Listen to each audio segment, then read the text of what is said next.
Hey everyone, welcome back to the All Music Matters Now podcast. I'm your host, Brian. Joining me today is a special guest hailing from Tennessee, Chris McKinney, aka C-Mac, in the house.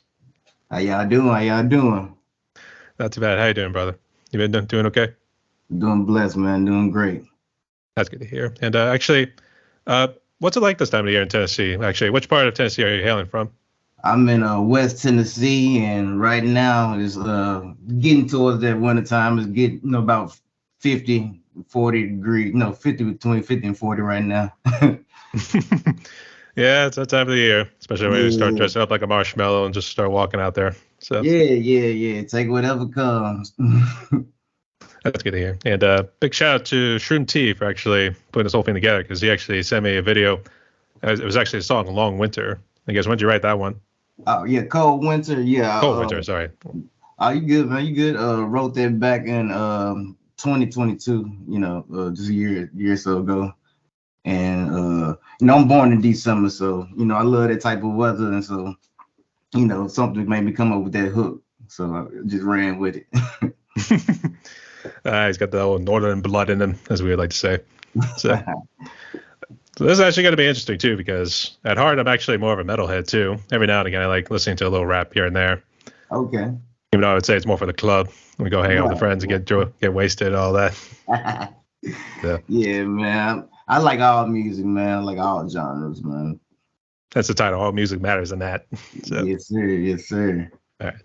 So this ought to be interesting. But Chris, I want to welcome you to my podcast right here. And the way this is going to work is just going to ask you some questions, and we'll get to know you more both as the musician, but All also right. as the individual too. So, you all ready? Yes, sir. We're good, man. We're good. All right. So start at the beginning here. I guess tell us a little bit about yourself. I guess how'd you end up being C-Mac?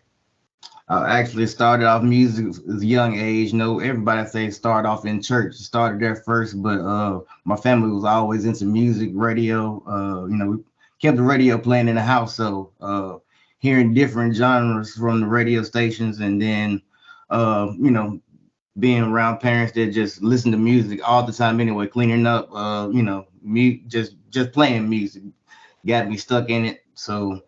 And then watching the box, I guess back in the early 90s was a TV show people used to call in and play request music. So seeing that and watching NWA and Eazy-E kind of really inspired me to want to do it myself one day. I'm gonna say, yeah, you definitely struck me like you would be one of those guys who would love NWA. Yeah. That was eye opening for me, seeing some people look, moving kind of what I've seen in my city type of thing. So I'm like, okay, I like that. We can speak out on, let them know what we're doing down here in the South too. That's pretty cool. I guess what do you think of the other Ice guy, Ice-T, when he was like forming like Body Count and all those guys doing like a little bit of the metal scene? What do you think of that? Man, I like, yeah, man. Like I said, when they went and did with Cypress Hill, all those type of things, I like that mix, man. It, you get more fans. I learn more about their genre, they things, like you want to get to collaborate with more people.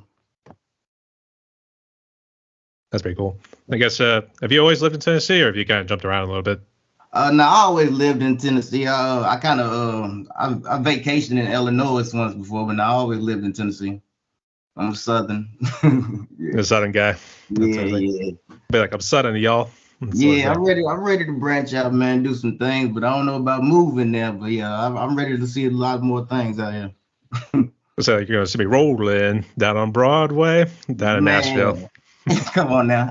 Hey, it would be nice. Hey, Broadway is always nice too. Just don't fall Hey, asleep on it. like I said, New York. Everybody always say about going to New York. I never really was crazy to go there because I heard it's so crowded, man. I ain't I ain't big on crowds, but hey, I do want to see some more things. I do. That's like what Jay-Z said. Concrete jungles where dreams are made of. That Yeah, sort of thing. yeah. You used to people being crowded. And you see what things can happen in them things. So I'm kind of cautious about certain situations. Well, I don't blame you. But I think they also tell you come out here to LA or that sort of thing too. That's what I'm Yeah, saying. yeah. You But do see your what own thing. happens. You see I what was happens saying, over there too. what is that too? I'll say that. Just do your own version of Straight Out Compton. Or in this case, now you call it Straight Out Jackson Straight or out of something like that. Jackson. Yeah, straight out of Jackson. That's pretty cool. I guess was your dad real big into like?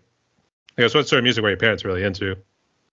Well, my mother was more into R&B and gospel. You know, I love R&B and gospel myself. So, like, so I like all type of genres of music. My pops, he was more into the blues and R&B. You know, me, I gravitated to rap just because it was more of what I was seeing going outside every day type of thing. So it was easy to easy to learn that, and I like the genre, the different lingo that was going on when it comes to lyrics wise.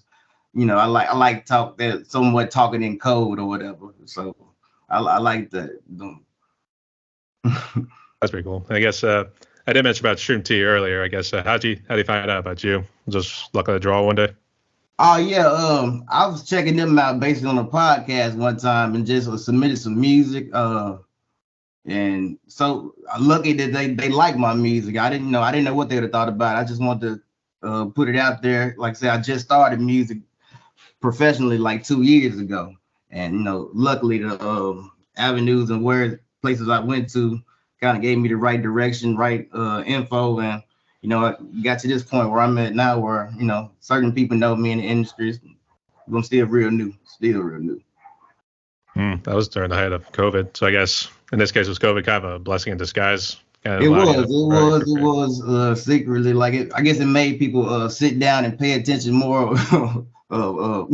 Instead of just moving around, and people. It's easy to meet people in the streets, and if you see a famous person, you always want to try to give them your information. But if you sit down and see that email, and you probably got thousands and thousands of them they get, but mine got heard, and it was just a cool thing that they liked it and hit me back and told me about they wanted to help me with doing certain things. I see. I guess how bad did COVID impact you personally, and I guess your family? Yeah, I had a couple family members, not none of my immediate family. Nobody caught it in my immediate family, but cousins. I had a couple of cousins that lost their lives due to COVID. I did. I'm sorry to hear that, man. Yeah, I'm sorry. Yeah, sorry. But it's good to see you are doing well too. And I guess things been pretty good in Tennessee recently. I guess nobody's like really freaking out with the winter time coming around. Oh no, man, everything doing good, man. Around this time things calm down because it's getting cold. You ain't got to worry about too much going. Got to worry about too much going on. They ain't trying to be out in that cold too much. Yeah, I know what you mean too. The crime rate go down in the winter. Well, I guess that's a good thing. Nobody wants to freeze their tail off. Always. You gotta worry about standing outside watching, trying to get to your car. Yeah, that just seeing guys waiting around loitering or doing that sort of thing too. So that's all good. Yeah. That's good to see you doing well too. And once again, very sorry for your losses. So it's all right, man. I guess go ahead and talk about the gear you use. So I guess what makes C-Mac pop? Oh man, I've always been creative, and I'm always stand out. Never been a follower, more of a leader. Like I got my own brand. I'm starting Vol So Hard clothing line I'm about to come out with, and that's gonna go along with my music. My album gonna be called Vol So Hard as well. I just dropped a mixtape called Vol So Hard Volume 1. That's out on all platforms. So, I'm more of a creator, but I love what I grew up remembering in music. See, I grew up listening to 8 Ball, MJG, like I said, the NWAs, the good Ghetto Boys, Goody Mob, Outkast, those type of groups. So I'm trying to bring that type of sound back into this new era, but doing it in my own way.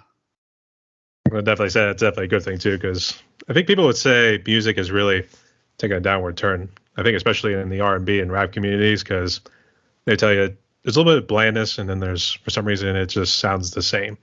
No, great. Yeah. Everybody think it's looking like it, sounding like it's a good thing, but I never been that type of follower anyway. Like, that's good. We gotta get the old roots back, or in this case, we need to get back to our roots. That's the thing. Yeah, man. Get back to creating your own style, man. Your own sound.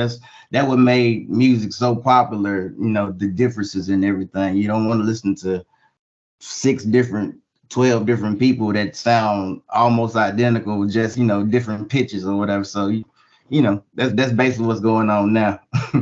Absolutely too. But I guess, do you use an audio interface? And I guess what's your brand is your microphone, I should say. Actually, I record STN Studios in Jackson with my guy named Nine. Yeah, I think I actually not sure what microphone he got because he just been switching so many, but the ones that he used, I think it was that interface that you just said, but I'm not sure, man. I'm not sure. I ain't gonna lie.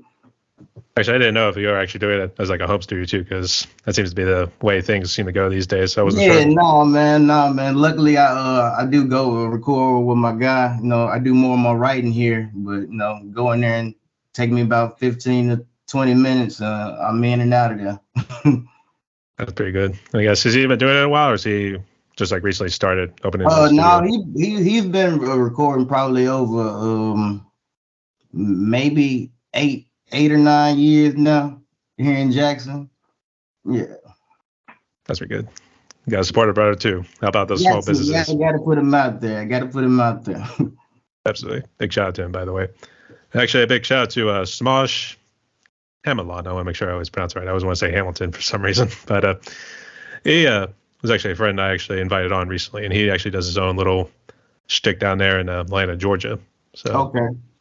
So shout out to Samaj, by the way. Just Samaj, as he would say, just Samaj Productions. So yes, sir. I'll give him a shout out.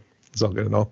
So I guess I'll talk about the music a little bit too. So I guess how would you describe it? Is it just meant to be somehow the music's related to how you're feeling, for instance?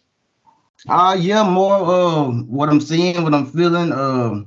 Like I said, been loving music since I was a child, and I always wanted to be a part of music in some type of way because I can sing, I can rap. When I was younger, I always partied at clubs or whatever, so I can dance somewhat. So, but yeah, when it comes to what I'm doing now, just expressing what I'm seeing and hearing in music and what it's lacking and what I feel like it needs to, the truth, authentic of certain realities of what's real and not the personas or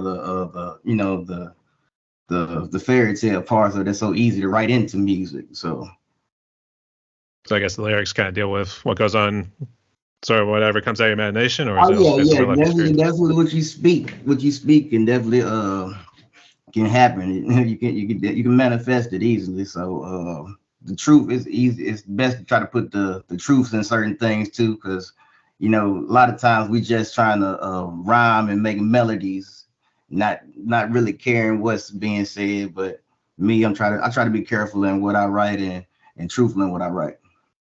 I think what was always funny was, I think at some of how lyrics would go is the last word would always seem like the match with like what goes on in one sentence, and then next one it would be like a different word, but I think it was alliteration. I think that's what it was called. I think it was alliteration or something like that. Certain people cadences that what makes them who they are. Like Eminem, if you see how he explained how he wrote music, it was more he wrote the words down and then he picked the cadences he was gonna use with it, and that's kind of how that would make people stand out from others. I always love Eminem. In fact, I think the problem is I always let the Toy Soldiers song a good bit, even though I know it was about one of his friends accidentally or getting shot up. So that was kind of sad. But yeah. But I know Till I Collapse. One shot, not miss your chance below. I always forget which one that was called. But it was like you know which one I'm talking about too. But regardless, still killer musician nonetheless. So yes, sir. Yeah. I guess what'd you make with him, Dr. Dre, and Snoop Dogg? What was it, last year's Super Bowl already? Yeah, that was good, man. Yeah, seeing them back together, wonder if they're gonna put something out again. Like, I'd imagine, but I guess what do you make of Snoop Dogg saying he wants to give up the smoke? Yeah, he probably selling. He's more selling something more than giving up the smoke. Actually, I believe. I think it's something going on with a marketing scam, not a scam, but marketing thing with that. He probably about to market something in a minute. Some sort of marketing ploy. Yeah. Probably gonna be something like smoke list or something like that. I know. Next thing I know, he's gonna be having like one of those jewels. He's just holding in his hand right there, trying to promote it too. Exactly. I mean, hey, I don't know. Maybe he is trying to be serious, but Hey, but look, like I said, if that's something that he want to do in his own right, definitely do it. There's nothing wrong with it. But I think you stop anything you've been doing for so long, it can be a good and a bad thing. I guess so. Think about what if Willie Nelson still alive? Oh yeah, very much, and still alive and kicking. Hey, there's a point point blank. He's in his 90s too, and I mean, man, he's still rolling. Right, exactly. He was trying to tour at certain times. I think I heard last year, but I think he wants to die on stage. I think that would be the thing, and then his coffin would be the stage. people, man, they like attention. I like attention too. I like to since I used to have high school talent shows and stuff. I used to attend. Man, I love attention. I thrive in that nervousness, that anxiety kind of feeling. I like that. So I get out there, fight that little demon and fight that feeling. I would say for me, it was always that. I guess, did you play sports way back in the day where you always get the butterflies in your stomach? Yeah. That's that same feeling, man. When I get that feeling, I think it's like it's a Showtime type of feel. It's like, what you gonna do now? Because you feel something happening. What you gonna do? So I always like to react on that feeling. I think I always wanted to like picture like a metaphorical stance where if you wake up from a dream at first, you then just snort a line or something like that, and you just get up, like that sort of thing. Get all pumped and everything too. Man, get fired up, right? I mean, yeah, if it wasn't for the fact it was going to try to kill you later, so. Right. Hey, I try to say, if a man can make it, I ain't gonna take it. I ain't gonna do no man-made. And you ain't lying. I don't feel like nobody got the right formula to anything I could use that's gonna work. I just say killing on adrenaline whenever you need it to. So exactly. That's all good. Like energy drinks. I don't drink energy drinks. I don't believe it give you energy. Well, that's a good thing too, because trust me, I did those extended sales. Every single time we go and work, I'm always seeing them doing smoking. They're drinking these monsters. I mean, they're probably jacked up on that shit, man. Full of caffeine. That's all. Getting their heart rate up, and they feel like they got energy. You see like Mexican jumping beans just jumping off the wall before you know it. So. Exactly. Yeah, that's all good. So I guess here's this question for you. This one might reach in a little deep, but let's see what you got. So yeah, what is it? So what is it you love most about music? Like I said, the being creative and showing what I see in my reality of life, the way I live it, and more giving that insight of how I navigate through life and the hard times and the ups and the downs, like I said. Yeah, it's good therapy session too. Helps you get all your emotions out. Man. When I listen to other people, I feel that's what, basically what they doing, giving you a little insight. Some of it is, a little more animated than others, but in a sense, it's a part of what they see and what they feel. So I see that and take my thoughts on it and try to give the same thing back in a certain way. That's pretty good. Good to hear. But I guess you mentioned earlier that you're trying to open up a clothing brand, or are you just trying to do like your own little merch? Oh yeah, no, it's gonna be my brand, man. It's gonna Vol So Hard, because where I stay in Tennessee, they call it the volunteer state. So I ran with that little slogan and went Vol So Hard. And yeah, it's gonna be my brand. My brand is not gonna be just merch. It's gonna be a lot of different things. I got my lady helping me with she's gonna have the women's line of it going up too. It's like, yeah, it's gonna be, starting progress right now, but at the same time, it's still doing more than what I thought early. So I was gonna say, it kind of sounds like the Damon John sort of a clothing brand where he started off in his house, just like taking ads out, doing this and that too. I guess first off, do you know who Damon John is? Yeah, I heard him. I heard of that name, definitely. He's now a shark on the Shark Tank show on CNBC. Oh, yeah. He's an investor, and he helps out too, but he started off in the clothing brand industry, and that was where it all started. And then he's a multi-billion-dollar man, big company. Hey, look, if billions and millions come in, I love it, but at the same time, I like to create, just another avenue of clothes. And I think a lot of times we give the clothes the credit when it's more of the person in the clothes that make it pop. So I just, I see that I can come up with a look that everybody like, and if they feel like this look make them pop, that's just a great feeling that I get. That's good. So that's all going to enjoy it. I mean, it's going to be hard once you're entering a pretty saturated market too. So. Yeah. But I'm ready for it, man. Those type of fights, or those thoughts like I'm going against a lot of competitors. That make me go harder, man. Ball so hard. I thrive. Exactly. I thrive in that, man. I really wish that the Volunteers in college football had beaten Alabama, the Crimson Tide. Oh yeah, that's a funny thing. I'm in West Tennessee, and that's just the East Tennessee. Tennessee Vols is a Tennessee team, but I grew up like in Florida State. If that make any sense, that's funny. But grew up like in Florida State football, so But like I said, I represent my state and love it all day long. So that's why I had to have that Vol so hard in there. I think Florida State had to really kind of ink it out last night, to be honest, because it was like they were just I was man, nail biting. Got 18-year-old, 19-year-olds running my team. That was crazy. Well, that's what happens when your star quarterback gets injured. I guess, was it season ending? Yes, man. That's at the worst time, right? Like worst time. Anything but near the end of the season too. So. Right. And then he was a Heisman candidate, so that was another thing that was gonna be kind of good. But we're gonna make something happen out of there. Yeah, to be determined. We'll see what happens. So that'll be interesting to see. So I guess let's see. I guess what sort of social media do you use, and I guess how do you utilize it?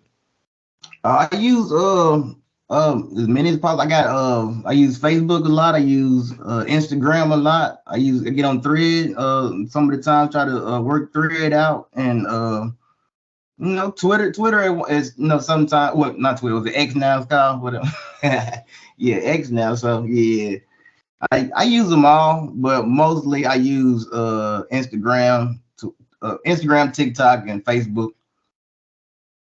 I'm learning more now on how to do my content more, because I'm mostly just pushing the music out with certain videos. And where I work, I used to work at a liquor store, so I was selling liquors, pushing my music at the same time. But now how I got kind of known was through podcasting and music reviews in that way. So I'm trying to find different ways to push my content, learning, watching different things out. Yeah, you got to hop on what we call now YouTube University, where you have to study everything as well. Yeah. Watch these young folks and see how they get their stuff popping, and try to make something off of what they did, but not take too much of what they got and put more of my creativity on it. Something like we're watching young guys knowing how we're doing it too, so we can hip and be cool. Yeah, it ain't out the traveling out selling CDs out the trunk no more, or just try to pop up shop somewhere selling your CDs and clothes and stuff. More now you can go straight to the internet and make a website, and you a 5-year-old or 11-year-old can sell more shirts than you can now. Yeah. I actually really miss when they had like the boom boxes way back in the day, or the stereos you would always see them like carrying around. Oh yeah, that well, those people had big arms too, I mean, yeah, you're pretty much booning it like that's doing like a little flexing at the same time. Yeah. You ain't see too many little guys walking around with boom boxes. I'd say that's how they got their woman too. So it was all good. Blast music outside the house. You know what? Speaking of which, the one thing that always kind of annoyed me too, whenever they like turn up real loud in the cars, you hear like the loud bass just reverberating off. It's like boom, it's passing by your house too when you're trying to sleep. Oh yeah. That bass lines and the treble, yeah. That was kind of the 808s, yeah. That was made. I don't know if this is just a Southern thing or that's just an everybody thing, but those things would make music producers so popular. like I don't even like yeah, the artists make the songs famous, no doubt. But at the same time, a lot of times you don't have to hear the words when you go through here. You know exactly what what song it is. So that definitely be funny when I'm remembering that feeling as a kid, just hearing those. Some people don't have dynamite in their trunk to be warped. Like yeah, too much bass in them speakers.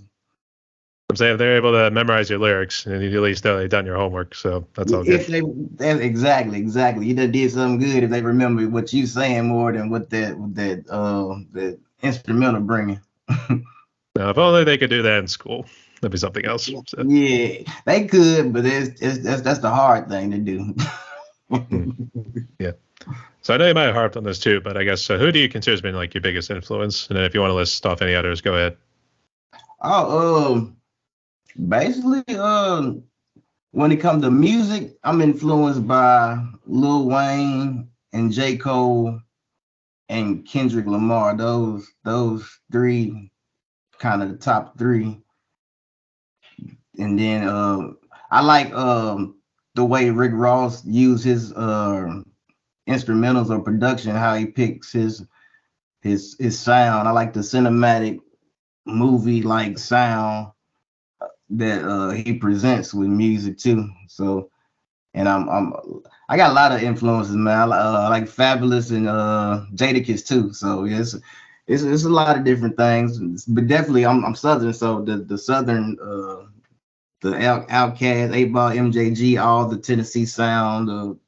Project Pat was like, top in my thoughts and mind when I came up listening to music around me. So 3-6 all that, man. I'll say I definitely see like the Little John sort of influence with the hair, though. That's the thing. Yeah, man. I had braids for a long time. So years back, I said, let me change this out, and then last 3 years, we got it dreaded up, man.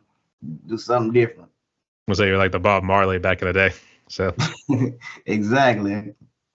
just say like stand up for your rights. That's the thing. Man, hey, I shot the sheriff. Yeah. I guess so. What do you think of like other like hip hop artists like 3 6 Mafia? Let's see. I know it was Chamillionaire. And actually, I think there was one Lil Kiki actually way back in the day. Oh yeah, Texas. I love the Texas movement too, man. I grew up listening to like I said back. This is just like so I'm older than I look. I probably look like a baby, but yeah, I used to listen to Suave House, like I said, Lil Kiki, Chamillionaire, Paul Wall, Scarface, Ghetto Boys. Yeah, all those, man. Zero, Trade the Truth. Yeah, that whole Texas sound, I grew up loving it, and that's something in some of my sound too. That Southern, I grew up loving that. It's funny what I mentioned about Paul Wall too, because I always remember apart from the grills too, he would have Swisher House. I think it was on his knuckles and everything too. Yeah. Him and Johnny Dane. But I never understood Swisher House though. I guess. Can you care to explain? Took the name from Swisher Sweets, the cigars, and called it Swisher House. Came up with their own thing. Yeah, that's clever too. I mean, hey, we're Americans. We like to make up some sort of words here and there. So, exactly. Actually, look at me, for instance, where I hail with Wiz Khalifa came out of the Pittsburgh area. Black and yellow, black and yellow, black and yellow. Yeah, man. Wiz, I'm glad he at where he at now, because I remember listening to his music back at Black and Yellow, and actually before Black and Yellow. We would do Never Been and all those type of songs. Yeah. It's a shame about Lil Wayne, because I feel like he's kind of losing it recently. I think he's just getting a little too high, a little too often. He's not feeling any threats or competition with anybody that he feel, or how the people, the entertainment put people at the top. They're not any. He don't feel like they're any better than him. So he, like now, I done heard some recent music that he didn't got out now that he's like back at his top form, just because I feel like he done got bored with listening to everybody else. Now he coming out with his own stuff again. So, you got to have a iron sharpens iron type of thing. So if you don't see anybody that's gonna push you, it's it will make your music sound down too. Definitely. Yeah, actually, I think most people would say like he just does. He's just so high, he's just not able to play the guitar right, or something like that. Nah. Hey, then what happened with what happened with my boy Hendrix then? That's all he was when he played. So I think he still was able to do it, but he was playing the guitar upside down, but he still made it work. But I guess I think one of my interviews, he brought up that he would really love to meet Jimi Hendrix. And he would ask him like, what made you want to put your thumb over the top like that? Still make it sound really cool, but it's almost weird how you're holding it like that. yeah. So, That's the difference. That's what makes everybody good and the music great. Like those thoughts and questions you would want to ask somebody. Like why everybody want to be so much like each other. I don't know. Ain't nothing wrong with it, I guess, but that kind of make it less appealing when I can just look and see everybody doing the same thing over here. yeah, I'm not too sure. Everyone gets ideas from somewhere. Sometimes you even pull in ideas from like people you mentioned who are influenced. So, Oh yeah. The music now, like I said, is kind of influenced by the era I came from, or the era a little bit before me, but it's nothing that's really coming from their mind. I feel like everything is a remake now. That's kind of why I like coming up with the music I come up with. and you wouldn't be lying, but it's a good thing to have content creators like you around too. So it reminds people where your roots came from. Yeah. The last thing, I can't remember what the song was, but and I think it was all organized by DJ Khaled. It was him. I think they had Lil Wayne, Rick Ross, Paul Wall, Fat Joe. I think there was one more. Oh yeah, they had Pitbull on it. I think that was it. They brought like a whole crew together too. I just remember seeing that way back in the day. Oh God, for say now we taking over. It was something else. I can't think what song it was. But yeah, they got a couple of songs like that together, man.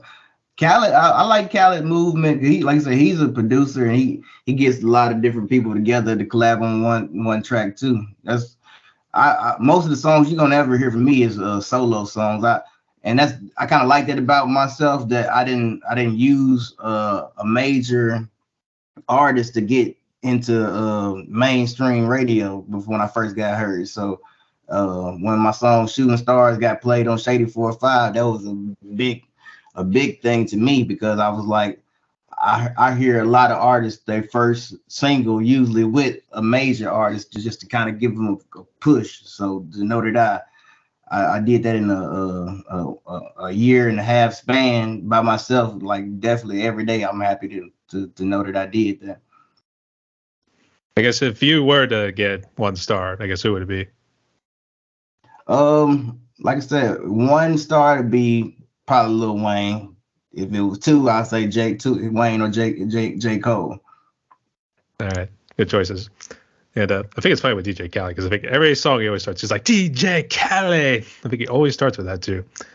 It's like him and Lil Jon. They just always have that signature thing. They always have to throw in one of those. That's his brand. That's you got to make your brand famous. And I think he probably didn't even know that he made that famous until he just listened to himself out a couple of years. Like, okay, that's me right there. I got to keep doing that. Keep saying your name. Keep, like even Mike Jones got famous for saying, making a song just saying his name. So think about that. Yeah. It's going back to 3 6 Mafia. I think I remember they were in Jackass at one point. I don't know. Were you real big into Jackass way back in the day? Yeah, man. Them jugglers, they got big, man. Like I said, I'm from Jackson. That's like 45 minutes away from Memphis, so that's not far at all. So to see where they came from to where they are and what they did to get in the Hall of Fame and all those things is crazy. And definitely those episodes of Jackass are definitely funny. I think they were in a couple, but I think both times they were camping. But I think the one time he dared the guy to eat horse shit. Like, 100 smackaroos. And that the collaboration they did with Insane Clown Posse and stuff was good, man. I've heard the name a couple times, but I don't think I ever heard about Insane Clown Posse a little bit. I think one time they actually brought him on with Neil deGrasse Tyson. It was more like a rock type of rap. The rap rock sort of thing. I guess what do you make of that too? Because you had Rage Against the Machine, and then there was a little bit with Mudvayne where they like fuse like a little bit of the rap rock together, I guess. What do you think of that genre? I think it's creative. Like I said, you can create another lane of music, man. Like we all tend to take from each other. We just don't kind of know about it. You know, it's because it's blended up here. We don't really know a lot of things what we heard first thing from, because we think we hear from my favorite artist, but he got it from an old song, an old track. So music just is special like that, man. Like I said, the mind is a blender too. It all swirls together when it comes together. So yeah, that's all good. So I guess what advice would you give to other musicians and rappers, I guess, who are perhaps in the same boat as you are? Oh, what I would tell them is what you believe in, keep that faith. Don't let nobody stop you and what you think. The more you keep of yourself, the less somebody can create your image. Because basically, if you're known, if you're found out or sought out by somebody, it's something from what you did, not nothing they put in you. So keep your own creativity as much as possible, man. Reach out to different podcasts, listen to what they have to say about what they think about your music, what they think about you. Take that criticism if it's hard, use it to empower you to go harder at what you might think you lack in that, because there's never such thing as losses. It's like if you think you're taking an L, it's just a lesson. Just take that day and come back and make sure you don't fail at that thing again. In other words, kind of like you miss 100% of the shots you don't take, that sort of thing too. Exactly. You don't get a percentage if you don't shoot it all, right? Yeah. So yeah, it's or in this case, just say swing and a miss. That sort of thing too. Exactly. But the base is loaded and 2 outs, and there we go. And there's no joy in Mudville. The old-fashioned vaudeville sort of joke right there. Mighty Chester struck out. So. Nah, you good, boss man. Oh, you're good. All right. So I guess just trying to make sure they missed anything along the way here, I guess. All right. We'll go ahead and jump into some phone questions. I guess we'll see where we go along the way here too. So, ready for some fun ones? All right, let's go. Okay. So first of all, what would you consider as your favorite food? Me, I'm a hot wings type person, man. You know, I like wings, like not just just I like party wings, spicy wings type thing. I like spicy foods. Spice fanatic too, I guess. It would be a southern trait then, especially since it's permeated out of New Orleans and all that. So yeah, I'm with Popeye's fry too. And Popeyes too. I would say Popeyes was good. Believe it or not, I actually had Popeyes. We were in Detroit's airport, and unfortunately, we had missed our connecting flight. So it's just the Popeyes just right down there and ate. It was actually very good. Very good, actually. I like they spicy foods. Actually, who's that YouTube channel that does? He brings stars on, and they have to eat these like real spicy wings, and then they have to like answer the questions while suffering under the temperature. Yeah, I remember watching that show before. You remember who it was? I remember watching it. Like I don't know, hot stuff or something it was called. I can't think of the name of it, but yeah, I remember watching that show. Was that you go for the atomic style wings from Buffalo Wild Wings? Hey, I tried it once when when they first when Wild Wings was kind of a new commodity type thing. Yeah, I tried it then. I didn't go. I got the blaze. I got like 6 blazes and I was done. Get sweating profusely and it'd be like the insides are burning or something like that. The cool thing about it, what you can't eat, they let you swap it out for something else. So I had bought 12. I ate 6 of them. I said, hey, can y'all swap these out to just regular hot? That's out of there. Look, when you see them make it in the back, they got a mask on. So you already know that stuff tough. If they're wearing a mask, this is pretty much a bad idea. You know you're going to clean all your sinuses out. That too, yeah. So it was a good thing you're all good at it too, because I'm thinking like someone must have passed out just trying to eat those. And then like you see like some of them, they got like pictures of like slobbered and the sauces all over their faces too. Something like, boy, you must have to really wolf that down just to like make sure you didn't have to smell it. Man, try to kick that fire off them spices, man. Milk won't take that heat away. Whatever they put in that stuff. Like the old saying goes, you can't take the heat, get out of the kitchen, that sort of thing. Exactly. And I don't stay in there long. Yep, that's for sure. Or in the case of music too, there's like too many cooks in the kitchen who are telling you like do this and that too. That's when you know you're in a bad situation. Yeah, and ain't enough ingredients. Too many cooks without enough ingredients gonna leave the same taste with all the different cooks. So that's what's going on with music right now. You're right. Amen to that. All right. So first off, do you drink by any chance? Oh, occasional drinker. That ain't a sport I can win at. So I ain't. Well, it's a good thing we're not doing the Irish short drinking style, but regardless, Hey, I will, I'll party for occasion, but like I said, that ain't nothing I choose out. this question was, what would you consider your favorite alcoholic drink and non-alcoholic drink? My favorite alcohol drink would be I like Hennessy. Hennessy was get straight to the point, and Mountain Dew. And it's a funny thing that's made in Tennessee, so that was even crazier. That's where the headquarters are. Right. Oh wow, that's pretty awesome. Actually, which city are they in? Are they in Nashville too, or are they somewhere They else? like East Tennessee, East like somewhere around Knoxville, somewhere around there. Hmm. I want to say Johnson City. For some reason, I keep thinking of Wagon Wheel. For some reason, with to Johnson City, Tennessee. That's where I think the Jack Daniels were made around in that area. That'd be interesting. Yeah, we'll have to see it there too. Actually, it's funny when you mention that because I know in Kentucky, when my sister used to live close to Louisville, we used to go on these bourbon trails for a little bit to see how they did the whole Jim Beam and everything too. Mm-hmm. I think we visited about 3 of those. Took little shots every now and again just to enjoy ourselves. It ain't no fun if you don't go there to experience the real what they really made. You want to make sure you drink the real McCoy, is what you like to say. But trust, I worked there. As I would say, I worked at the liquor store, so I didn't see it all and tried it most. I think in PA it's a lot harder to get a liquor license too. Is it pretty easy? I guess were you just kind of working for somebody else? No, it ain't. It ain't hard. It ain't hard. And yeah, I was working for somebody else, but no, it ain't that hard. You just gotta get them to take a chance on you. That's it's so many out there, so they can like, what's gonna be different from yours? Well, I think in PA it's a lot different too. I think even like trying to do like a restaurant too, you got to make sure you have a certain license to sell alcohol. Yeah, I know what you mean. So it's all good. Every state's different, so we'll see what happens. Right. All right. And I guess do you also drink the Baja Blast with the Mountain Dew? Oh yeah, I drink that too. They ain't putting nothing out bad that I don't taste it too much.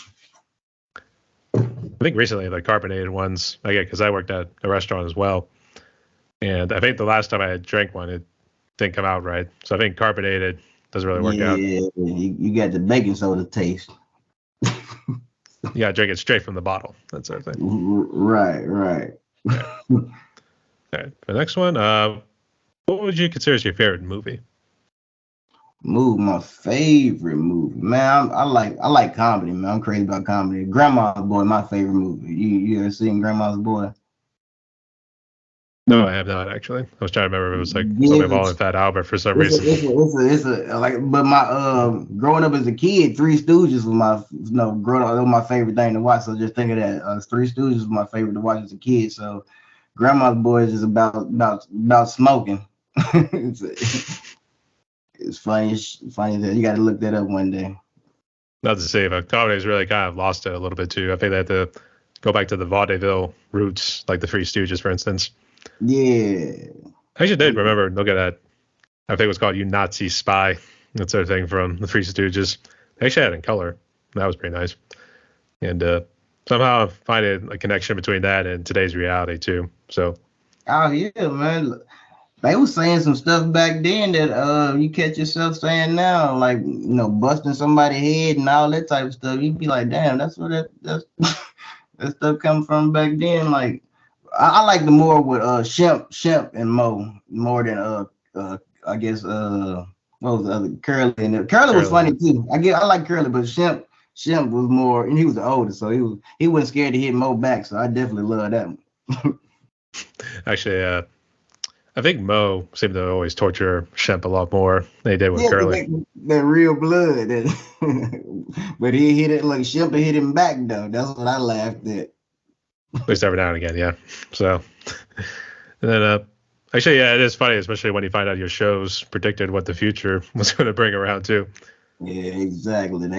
They put a lot of stuff they don't think you catch on to in movies. You're like, hold on, that they get that familiarity with your mind and your eyes. You're like, yeah. Oh God, that sort of thing. No. Actually, I always love Morotica for morons. That sort of thing too. I always loved it too. Actually, I think that's how I'd play it out in terms of like what's going on in Russia, to be honest. So, Man, I think it is. how Russia's how Russia's still fighting this small country is funny. Can't even take over a country, right? And the thing about it is, at the liquor store, I sell a lot of this Ukraine vodka. So obviously, somebody got time to keep making it and brewing. they selling, throwing shells and sending boxes of liquor still out to sell. So Yeah, you gotta make money. That's the you thing. got to do something. You gotta do something, yeah. So that's all good. Keep fighting, Ukraine. Slava Ukraine. So. All right. And I think I might have already told you this one. So here, I'll change this one up a little bit too.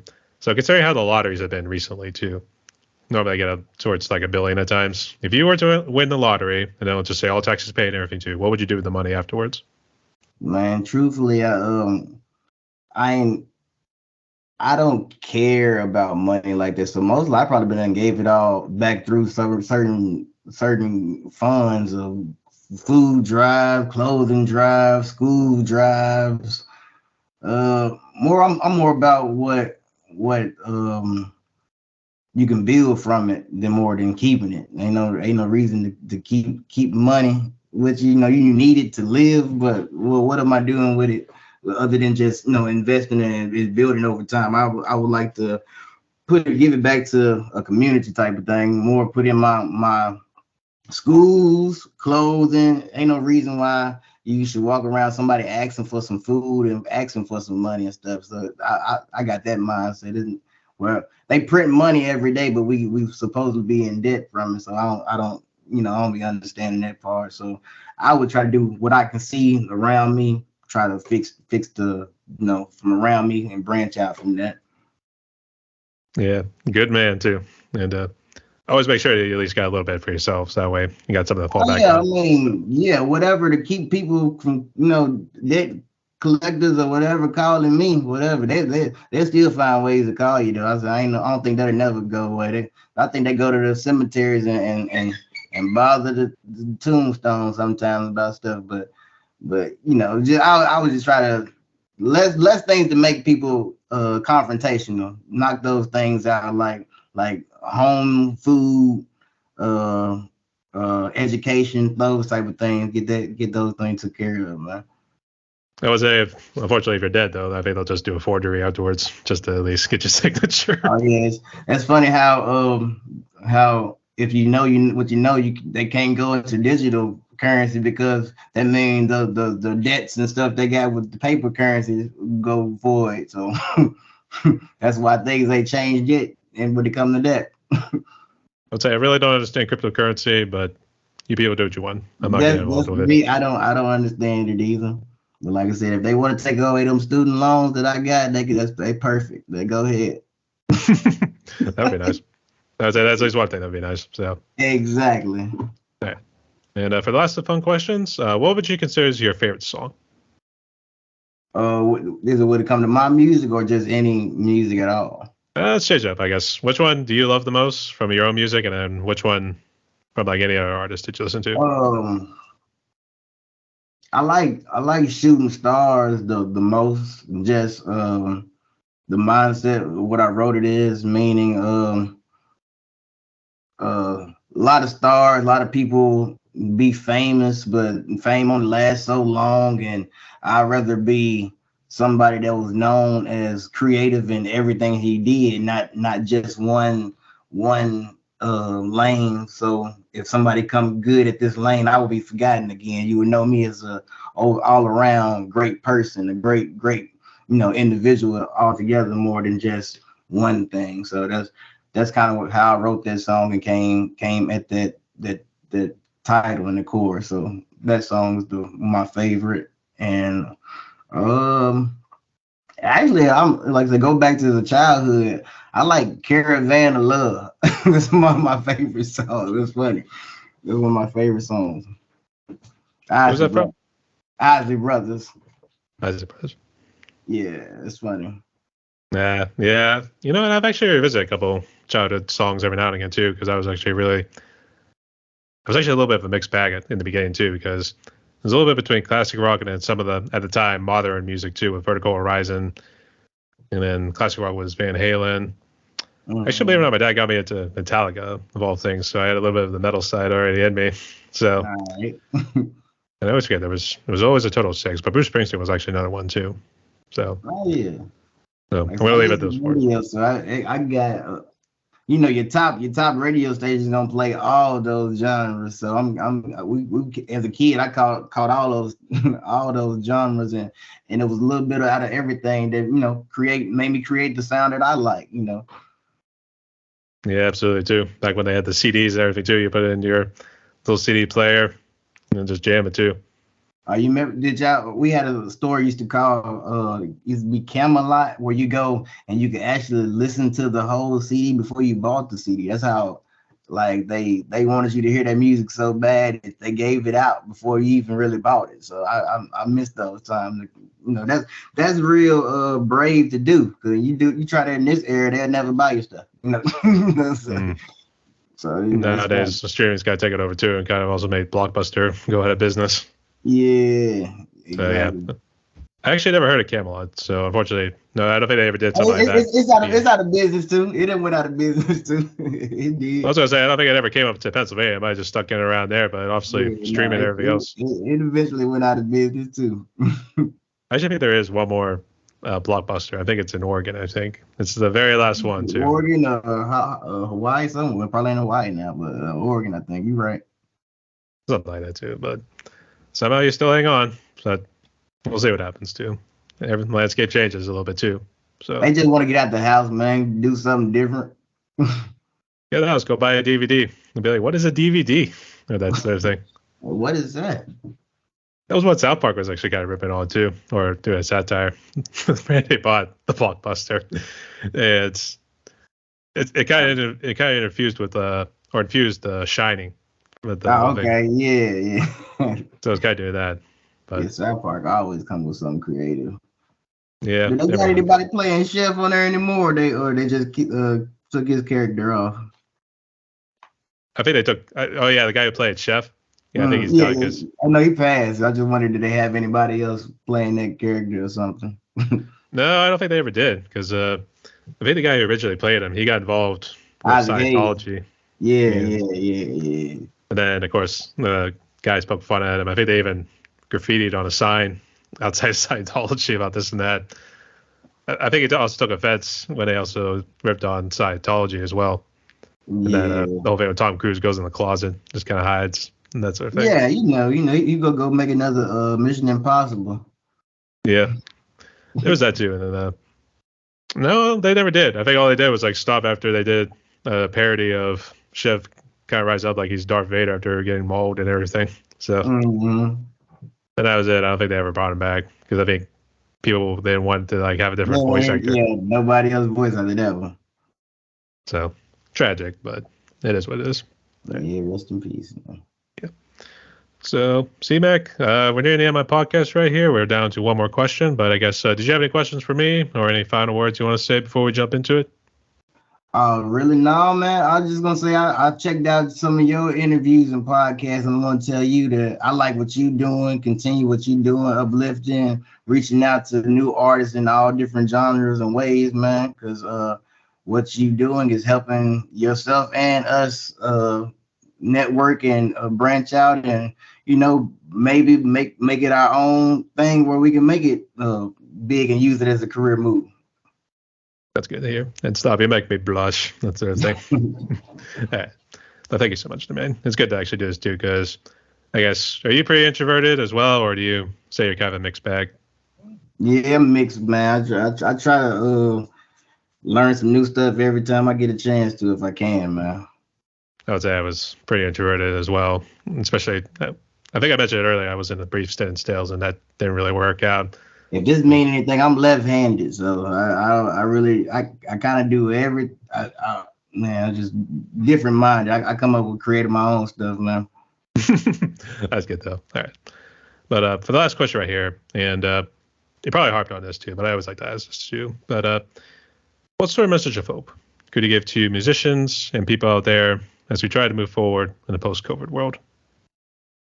I want to let them know that don't ever feel like you're alone, and don't feel like you have to change and convert to being something that you're not. Always stick to being yourself, even when you might hear something, a voice inside you saying, who do you think you are? Why do you think you're so different?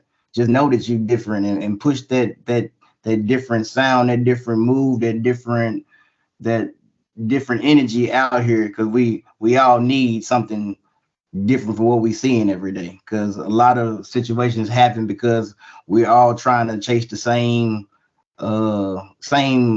energy, same things, the same materialistic things. Let's come up with our own loves and creativity like we used to, and we'll find ourselves back where we need to be.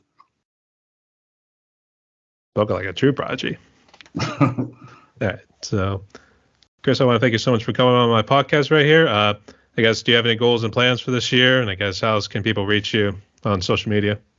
You can reach me on IG at The Real C Mac. You can reach me on Thread at The Real C Mac, and on Facebook it'll be under Chris McKinney. And just this year I'm gonna put another mixtape out of Volume 2 of All So Hard, and in 2024 I'll be coming out with the album, All So Hard, the album, the official album, and I am making the video for Shooting Stars as we speak, so that's coming soon. Are you gonna do like any sort of shows or anything like that, or are you just kind of sticking it around Tennessee every now and again? Actually, I'm open for booking right now for anything, but I have nothing set up. More of working on this project still, and this clothing line at the same time. I'm doing all this myself. More, I'm instead of I need to branch out more, so we wouldn't be putting so much on my plate. But I know if I keep everything on my plate, I'll be full and won't be asking for nobody else stuff. So that's more why I'm trying to keep it inside right now. I guess you're gonna try to collab with any other fellow rappers as well, or you're just gonna kind of roll it as is? Oh, definitely. I have no one person in mind, but if anybody willing to reach out to want to collab with me, I can definitely would like to talk and network with them. All right, sounds good. All right, so everyone, my guest today was Chris McKinney, aka C-Mac. C-Mac in the house, yes. That sort of thing too. So, yes, sir. And thank you, man. Thank you, bro. No worries. So go ahead up on the socials. Go check out his music on Spotify. I guess, is your music strictly on Spotify, or do you have it like all on any other platform? It's on all platforms, man. All platforms. Definitely Spotify, Apple Music, iTunes, everything. It's on all platforms, man. All right. You heard it from this player right here too. He's making wonders out there and changing the scene. So. Thank you, man. All right, Chris. You stay safe. Rock on. Stay tuned, yo. Be blessed, man. Be blessed. God bless you too.